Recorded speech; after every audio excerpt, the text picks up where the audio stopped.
ញ៉ាំគ្រឿងផ្អាប់ញឹកញាប់អាចបង្កឲ្យមានជំងឺកាចទាំងនេះគួរតែប្រយ័ត្នគ្រឿងផ្អាប់ដូចជាផ្អកប្រហុកត្រីងៀតត្រីឆ្អើរគឺជាអាហារដ៏ពេញនិយមក្នុងចំណោមប្រជាជនខ្មែរយើងទោះជាយ៉ាងណាក៏ដោយយោងតាមការសិក្សាស្រាវជ្រាវបានបង្ហាញថាការបរិភោគគ្រឿងផ្អាប់ញឹកញាប់ពេកអាចបណ្ដាលឲ្យមានផលប៉ះពាល់ធ្ងន់ធ្ងរដល់សុខភាពទី1ជំងឺលើសឈាមគ្រឿងផ្អាប់ភាគច្រើនមានជាតិប្រៃខ្លាំងឬមានជាតិសូដ្យូមខ្ពស់ការទទួលទានសូដ្យូមអាចបណ្ដាលឲ្យមានសម្ពាធឈាមកើនឡើងដែលជាកត្តាប្រឈមចម្បងនៃជំងឺលើសឈាមនិងជំងឺបេះដូង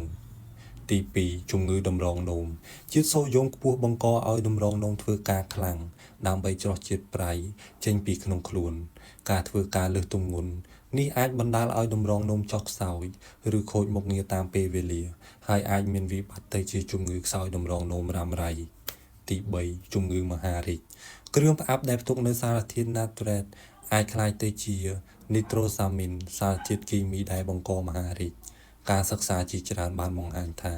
ការទទួលទានគ្រឿងផ្អាប់ជាប្រចាំអាចបង្កើននូវហានិភ័យនៃជំងឺមហារីកក្រពះនិងជំងឺមហារីកបំពង់កដើម្បីថែរក្សាសុខភាពល្អអ្នកគួរកាត់បន្ថយការបរិភោគគ្រឿងផ្អាប់ឲ្យបានតិចបំផុតប្រសិនបើអ្នកចង់ញ៉ាំសូមប្រាកដថាវាត្រូវបានចម្អិនឆ្អិនល្អនិងកុំឲ្យបរិភោគច្រើនហួសប្រមាណការរស់នៅប្រកបដោយតុល្យភាពគឺជាគន្លឹះដ៏សំខាន់សម្រាប់សុខភាពរឹងមាំ